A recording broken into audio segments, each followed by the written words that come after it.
বিসমিল্লাহির রহমানির রহিম। আসসালামু আলাইকুম ওয়া রাহমাতুল্লাহি ওয়া বারাকাতুহু। সকলকে আজকের পাঠে স্বাগত জানাচ্ছি। আজকের পাঠে আমরা লগারিদমস নিয়ে আলোচনা করব। আমি ধরে নিলাম, আমি লিখে নিলাম ইমাজিন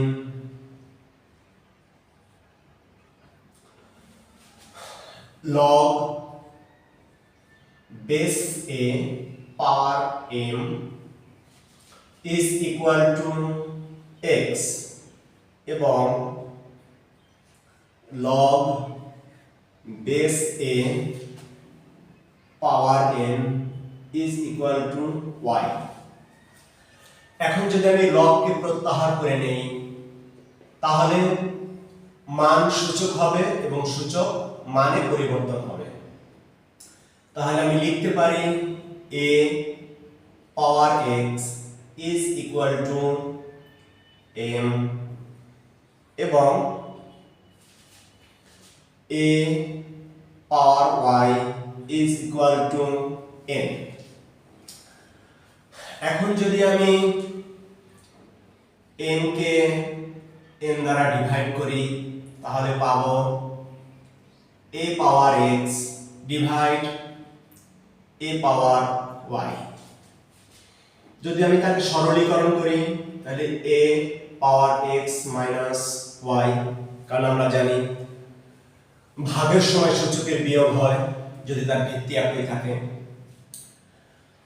এখন যদি আমি এখানে log নিয়ে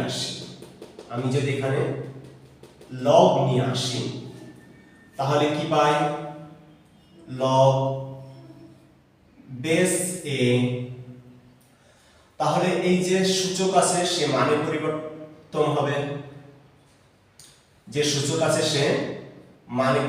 হবে, আর যে মান ছিল সে এখন সূচকে পরিণত হবে। এখন যদি আমি x এবং y এর মান বসাই, যেমন x এর মান ছিল log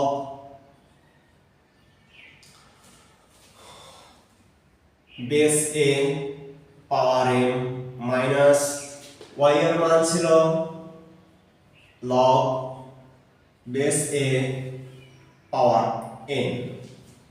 এটাই ভাগফলের log, এটাকেই ভাগফলের log বলা হয়। আশা করি বুঝতে অনেক সহজ হয়েছে। আল্লাহ তাআলা আমাদের সকলকে বুঝার তৌফিক দান করুন। আল্লাহ তাআলা আমাদের সকলকে ভালো রাখুন, সুস্থ রাখুন। সবাইকে আগামী পাঠে আমন্ত্রণ জানিয়ে আজকের পাঠ এখানেই শেষ করছি।